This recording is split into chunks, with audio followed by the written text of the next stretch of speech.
नमस्कार दोस्तों, फिर से आपका स्वागत है मेरे चैनल में राधा फाउंडेशन में। आइए दोस्तों हम बात करते हैं, कल जो हमने टॉपिक लिया था प्रे बिफोर मील, उसी का आज एक नेक्स्ट एपिसोड पे हम चर्चा करेंगे कि हम किसी भी चीज़ को जब ग्रहण करते हैं तो उसको पहले प्रेयर कर ले, उसको पॉजिटिव वाइब्स दे दें, अपनी पॉजिटिविटी में उसको कन्वर्ट कर ले ताकि कोई भी उसका नेगेटिव परिणाम आपकी बॉडी या आपके शरीर या आपके जीवन पे ना पड़े। इसी के लिए शायद आपको सभी को ये मालूम है, जब भी हम कोई भी अपने लिए कोई नई चीज़ लेते हैं, मान लीजिए हम कोई नया काम शुरू कर रहे हैं, हम कोई नया ऑफिस ले रहे हैं, हम कोई नया घर ले रहे हैं, हम कोई नया फ्लैट ले रहे हैं, हम कोई नया गाड़ी ले रहे हैं, कुछ भी ऐसी जो हमारे जीवन में नई चीज़ आ रही है, उसके लिए पहले हम लोग उसको ब्लेस्ड करते हैं या ब्लेस्ड करवाते हैं। इवन कि अगर हमारे घर में कोई नया मेंबर भी नया ऐड होता है तो उसके लिए बहुत सारे हमारे रिचुअल्स होते हैं। तो ये सारी चीजें हमारे को ये बताती हैं कि अगर हम किसी भी अन्य चीज से, अपने से अन्य चीज से कनेक्ट हो रहे हैं, उसको पहले ब्लेस्ड करना बहुत जरूरी है। बट क्योंकि वो चीजें मटेरियलिस्टिक बहुत बड़ी हैं या उसका लेवल हमारे सबकॉन्शियस माइंड में थोड़ा सा अलग है, और जो हम रोज चीजें इस्तेमाल कर रहे हैं उसका लेवल कहीं ना कहीं थोड़ा डाउन है, इसलिए हम उन सभी चीजों में फर्क कर देते हैं। अब अगर हम वो सारे सिद्धांत अपने डेली लाइफ में कन्वर्ट कर लेंगे, यानी कि डेली लाइफ में हम उसको ले आएंगे, कन्वर्ट करना गलत होगा, डेली लाइफ में एड ऑन कर लेंगे, तो आप देखेंगे कि हमारे जीवन में एक बहुत ही बड़ा चमत्कार हो जाएगा कि वो सभी चीजें हमारे को पॉजिटिव वाइब्स देंगी, पॉजिटिव रिजल्ट देंगी। उसकी नेगेटिविटी अगर हम हटा के उस चीजों को इस्तेमाल करेंगे तो अब उसके अंदर में आपको कोई भी चीज आप ले लीजिए, आप दिन भर में क्या खाते हैं, दिन भर में क्या पीते हैं, दिन भर में कहाँ जाते हैं, दिन भर में जिससे मिलते हैं, दिन भर में आप अब मान लीजिए कोई हम में से अगर कंटिन्यूअसली कोई अगर मेडिसिन ले रहा है, किसी को कोई इशू चल रहा है, हेल्थ इशू है, तो अब वो डॉक्टर से मेडिसिन तो ले आया, अब वो मेडिसिन लेने से पहले अगर उसको थोड़ा सा ये मैनिफेस्ट करने की yes this medicine will cure me perfectly and I am now feeling better, I am perfect, I feel cured, तो अब उससे इतने से काम से होगा क्या कि वो चीज आपको ज्यादा अच्छे परिणाम देगी, क्योंकि आपको उस पर बिलीफ बढ़ गया उसी चीज पे। अब कई लोग मैं देखता हूँ वो दवाई खाते ही रहते हैं, रोज ही उनका काम ही रोज दवाई खाना है, मतलब वो एक थैला लेके चलते हैं। आपके भी आसपास में कई लोग ऐसे होंगे कि उनके पास एक थैला है जो कि दवाइयों का है उनकी लाइफ में। सॉरी, ये बात सुनने में हम मजाक की तरह कर रहे हैं, मगर एक्चुअली सोचा जाए तो that is very serious topic, कि भाई क्यों एक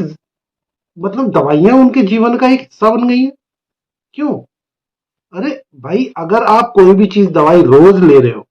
इसका मतलब उस दवाई में वो ताकत नहीं है उस चीज को दूर करने की, नहीं तो हफ्ते 10 दिन महीने बाद वो दवाई बंद हो जाती। अगर आप वो चीज रोज ले रहे हो, यानी कि कहीं ना कहीं उस दवाई में उसको ठीक करने की ताकत नहीं है, सिर्फ उसको पोस्टपोन करने की ताकत है। आप आज लेंगे तो आज सही रहेंगे, कल सुबह आपको फिर लेनी पड़ेगी, अगर किसी दिन छूट गई तो आपकी तबीयत खराब हो जाएगी। अब इसको कहीं ना कहीं हम ट्रिगरिंग भी कह सकते हैं, ट्रिगर्ड हो रखा है, उन टैबलेट से आप ट्रिगर्ड हो कि आपने टैबलेट लिए तो आप you feel better, if you skip the medicine you feel lazy और यू फील बीमार। तो कहने का मतलब ये है कि अगर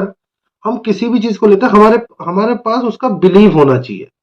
कि हाँ भैया, ये मैं ले रहा हूं या मैं ये काम कर रहा हूं तो ये अच्छा ही कर रहा हूं, और इसका परिणाम मेरे लिए, मेरी लाइफ के लिए पॉजिटिव, नेगेटिव नहीं है। तो इन चीजों को अगर हम जीवन में अपनाएंगे तो बहुत जल्दी हमारे जीवन में बहुत बड़े चमत्कार होंगे। क्यों होंगे? क्योंकि हमारा बिलीफ सिस्टम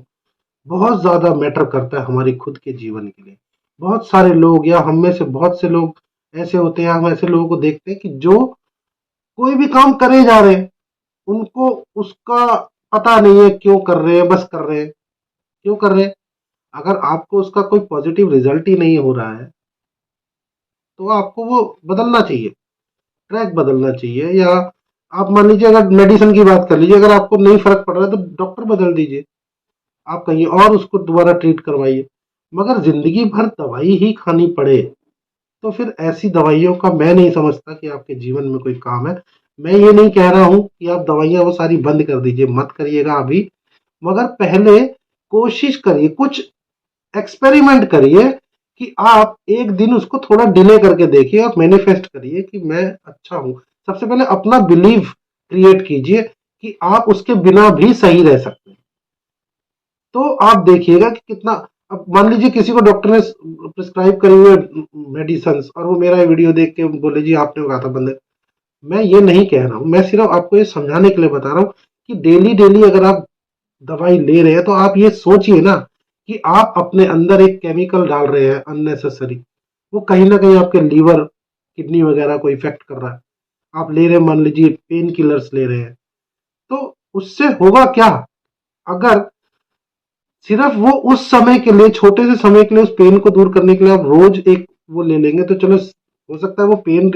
में आपको रिलीफ मिल जाए, बट उसका जो एक लॉन्ग टर्म इफेक्ट होगा, जो नेगेटिव इफेक्ट आपकी बॉडी पे आ रहा है, that is kidney and liver की जो खराबी होगी, वो भी तो आप ही को महसूस करनी पड़ेगी, आपको झेलनी पड़ेगी। उसके लिए आपको ही अपने शरीर को खराब करना होगा, वो पेन कोई दूसरा नहीं ले सकता है। तो मेरा कहने का तात्पर्य सिर्फ ये है कि अगर अननेसेसरी आप मेडिसिन ले रहे हैं तो उसके ऊपर थोड़ा सा एनएलपी ट्रिक्स लगाइए, कुछ मैनिफेस्टेशन करिए, कुछ मेडिटेशन कीजिए, कुछ और रास्ते ढूंढिए, ताकि वो, अगर आप उसको क्योर करना चाहते हैं, अगर आप उसके हैबिचुअल हो गए हो तो ये भी एक तरह की डिसीज है। If you are habitual to medicine, if you are addicted for medicine, तो ये चीज गलत है, क्योंकि वो एक ड्रग है और वो ड्रग की तरह काम कर रहा है आपके जीवन में, कि रोज ले रहे हैं। और अधिकांश लोग आज की डेट में जो लीवर और किडनी के पेशेंट बने हैं वो कहीं ना कहीं इन्हीं चीजों की वजह से बने हैं कि वो बिना मतलब के दवाइयां लिए जा रहे हैं। तो उससे पहले जो दवाई आप ले रहे हैं उसको पहले प्रेयर कीजिए कि मैं इससे ठीक हो रहा हूँ और मैं हो चुका हूँ। आप देखिएगा उसका रिजल्ट पॉजिटिव आएगा, उसका रिजल्ट अच्छा आएगा,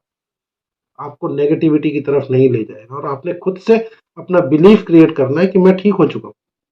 ठीक है, आशा करता हूँ हम इन छोटी छोटी ट्रिक्स के माध्यम से अपने आप को और अपने आसपास के लोगों को क्योर कर पाएंगे, स्वस्थ कर पाएंगे। और मेरी सभी के लिए ये कामना है कि आप सभी स्वस्थ रहें, मस्त रहें, जा रहें, मुस्कुराते रहें। Thank you so much.